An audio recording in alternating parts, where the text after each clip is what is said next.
നമസ്കാരം. മലയാളി വാർത്തയിലേക്ക് സ്വാഗതം. കഴിഞ്ഞ ദിവസം രാജ്യത്തെയും ദുബായിയെയും ഒരുപോലെ നടുക്കിയ വാർത്തയായിരുന്നു എയർ ഷോയ്ക്കിടെ തേജസ് യുദ്ധവിമാനം തകർന്നു വീണത്. ഇന്ത്യയുടെ അഭിമാന പോർ വിമാനമാണ് തേജസ്. ഈ തേജസിന് അങ്ങ് ദുബായിൽ വെച്ചുണ്ടായ ഈ അപകടത്തിൽ പലരും അട്ടിമറി സംശയിക്കുന്നുണ്ട്. പാകിന്റെ നീക്കമായിരുന്നോ ഇതെന്ന് പോലും സംശയിക്കുന്നവർ ധാരാളമാണ്. എന്നാൽ അത്തരമൊരു അട്ടിമറി സാധ്യതയിലേക്ക് പാകിസ്ഥാൻ കടന്നിട്ടുണ്ടെങ്കിൽ അത് പാകിസ്ഥാന്റെ അന്ത്യം മാത്രമായിരിക്കും. ദുബായ് എയർ ഷോയ്ക്കിടെ തേജസ് യുദ്ധവിമാനം തകർന്നു വീണതിൽ വ്യോമസേനയുടെ ആഭ്യന്തര അന്വേഷണം തുടങ്ങി. അട്ടിമറി സാധ്യത ഉൾപ്പെടെയുള്ളവ പരിശോധിക്കുമെന്ന് വ്യോമസേന അറിയിച്ചു.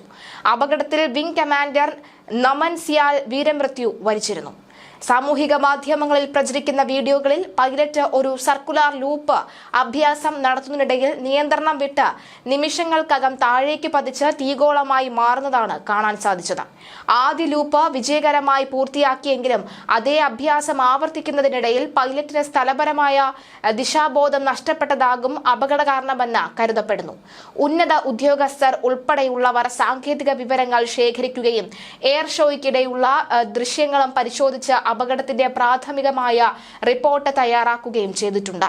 115 രാജ്യങ്ങളിൽ നിന്നായി 200ഓളം വിമാനങ്ങളാണ് ദുബായിൽ നടന്ന എയർ ഷോയിൽ പങ്കെടുത്തത്. അതേസമയം സംഭവത്തിൽ പ്രതിരോധ മന്ത്രി രാജ്നാഥ് സിംഗ്, സംയുക്ത സൈനിക മേധാവി അനിൽ ചൌഹാൻ, സൈനിക മേധാവികൾ തുടങ്ങിയവർ അനുശോചനം രേഖപ്പെടുത്തി. വിംഗ് കമാൻഡർ നമൻ സിയാലിന്റെ മൃതദേഹം നടപടിക്രമങ്ങൾ പൂർത്തിയാക്കി നാട്ടിൽ എത്തിച്ചു.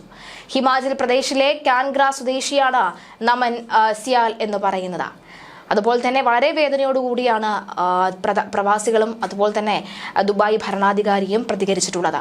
ഒരു വിമാനത്തിന്റെ ഭൂമിയുമായുള്ള ദിശാബോധം തെറ്റുന്ന അവസ്ഥയാണ് സ്പെഷ്യൽ ഡിസോറിയന്റേഷൻ എന്ന് പറയുന്നത്.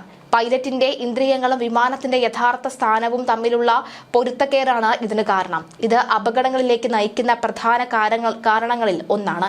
അപകടം നടന്ന നിമിഷങ്ങൾക്കകം പൈലറ്റിന് വിമാനത്തിൽ നിന്ന് പുറത്തേക്ക് ചാടാൻ സാധിച്ചില്ല. വിമാനം വളരെ താഴ്ന്ന ഉയരത്തിലും തലകീഴായും കുത്തനെ താഴേക്ക് പതിച്ചതും സാഹചര്യത്തിൽ എജക്ഷൻ സംവിധാനം പ്രവർത്തിക്കാൻ മതിയായ ഉയരമോ സമയമോ ലഭിക്കില്ല എന്ന് വ്യോമസേന വിദഗ്ധർ ചൂണ്ടിക്കാട്ടി. ദുബായ് എയർ ഷോയിൽ വ്യോമാഭ്യാസ പ്രകടനത്തിനിടെ IAFന്റെ ഒരു തേജസ് വിമാനത്തിന് അപകടം ഉണ്ടായിരുന്നു. അപകടത്തിന്റെ പൈലറ്റിന് മാരകമായ പരിക്ക് ഏറ്റ് മരണമുണ്ടായി. ഈ ദുരന്തത്തിന് വ്യോമസേന അഗാധമായ ദുഃഖം രേഖപ്പെടുത്തുകയും മരിച്ചയാളുടെ കുടുംബത്തോടൊപ്പം നിലകൊള്ളുകയും ചെയ്യുന്നു എന്ന് IAF പ്രസ്താവനയിൽ അറിയിച്ചു. അപകടത്തിന്റെ യഥാർത്ഥ കാരണം കണ്ടെത്താൻ നടത്തുന്ന അന്വേഷണത്തിന്റെ ഫലത്തിന് വേണ്ടി വ്യോമസേന കാത്തിരിക്കുകയാണ്. അതിവേഗ വ്യോമാഭ്യാസ പ്രകടനങ്ങളിലെ വെല്ലുവിളികളും അപകട സാധ്യതകളും ഈ സംഭവം വീണ്ടും ഓർമ്മിപ്പിക്കുന്നുണ്ട്. ദുരന്തത്തിന്റെ കൃത്യമായ കാരണം കണ്ടെത്താനുള്ള വ്യോമസേനയുടെ കോഡ് ഓഫ് എൻക്വയറി സമഗ്രവും വേഗത്തിലുള്ളതുമായിരിക്കണമെന്നും ആവശ്യം ശക്തമാണ്. സാങ്കേതിക തകരാർ, മനുഷ്യന്റെ പിഴവ് അല്ലെങ്കിൽ അപ്രതീക്ഷിത ബാഹ്യ ഘടകങ്ങൾ എന്നിവയിൽ എന്താണ് അപകടത്തിന് കാരണമെന്ന് എത്രയും പെട്ടെന്ന് തിരിച്ചറിയണം. അന്വേഷണ റിപ്പോർട്ട് ലഭിക്കുന്ന മുറയ്ക്ക് ആവശ്യമായ സാങ്കേതിക പരിഹാരങ്ങൾ കണ്ടെത്താനും വിമാനത്തിന്റെ സുരക്ഷാ മാനദണ്ഡങ്ങൾ മെച്ചപ്പെടുത്താനും ശ്രദ്ധിക്കണമെന്നും അഭിപ്രായമുണ്ട്. വ്യോമസേന അന്വേഷണം തുടങ്ങി. ദുബായ് ഏവിയേഷൻ അതോറിറ്റിയുമായി ചർച്ചകൾ നടത്തി. വിമാനത്തിന്റെ ബ്ലാക്ക് ബോക്സിനായി തിരച്ചിൽ ആരംഭിച്ചിട്ടുണ്ട്. പൈലറ്റിന് ഇജക്ഷൻ ചെയ്ത് രക്ഷപ്പെടാൻ കഴിയാത്തത് എന്തുകൊണ്ടെന്നും പരിശോധിക്കും. കഴിഞ്ഞ കൊല്ലം മാർച്ചിൽ ജയ്സൽമേറിൽ അപകടമുണ്ടായിരുന്നെങ്കിലും പൈലറ്റ് ഇജക്ഷൻ ഉപയോഗിച്ച് രക്ഷപ്പെട്ടിരുന്നു. പ്രധാനമന്ത്രിയുമായി രാജ്നാഥ് സിംഗ് അപകടത്തെക്കുറിച്ച് സംസാരിച്ചു. തദ്ദേശീയ തേജസ് MK-1 യുദ്ധവിമാനങ്ങളുടെ ചരിത്രത്തിലെ രണ്ടാമത്തെ അപകടമാണ് ദുബായിൽ നടന്നത്. ദുബായ് എയർ ഷോയുടെ അവസാന ദിനം ഇന്ത്യൻ വ്യോമസേനയുടെ സൂര്യകിരൺ സംഘവും തേജസുമാണ് വ്യോമാഭ്യാസ പ്രകടനം നടത്തിയത്.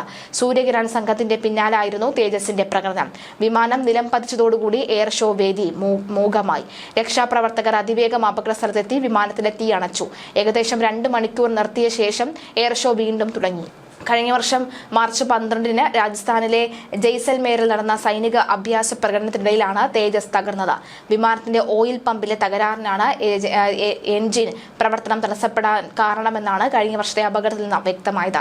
ഒറ്റ എഞ്ചിനുള്ള വിമാനമാണ് തേജസ്. 2 പതിറ്റാണ്ടിലേറെ രാജ്യത്തിന്റെ സ്വപ്നമായിരുന്ന ലൈറ്റ് കോമ്പാറ്റ് വിമാനം തേജസ് 2016 ജൂലൈയിലായിരുന്നു വ്യോമസേനയ്ക്കായി എത്തിയത്. 1985-ൽ DRDO തുടങ്ങിയ പദ്ധതി പരീക്ഷണങ്ങൾക്കൊടുവിൽ ബാംഗ്ലൂർ ഹിന്ദുസ്ഥാൻ എയറോനോട്ടിക്സ് ലിമിറ്റഡിന് കൈമാറുകയായിരുന്നു. US നിർമ്മിത ഈ GE404 എഞ്ചിൻ കരുത്ത് പകരുന്ന വിമാനത്തിന്റെ 70% ഇന്ത്യൻ നിർമ്മിതമാണ്. 40 തേജസ് MK-1 ജെറ്റുകളാണ് വ്യോമസേനയ്ക്ക് കൈമാറിയിരുന്നത്.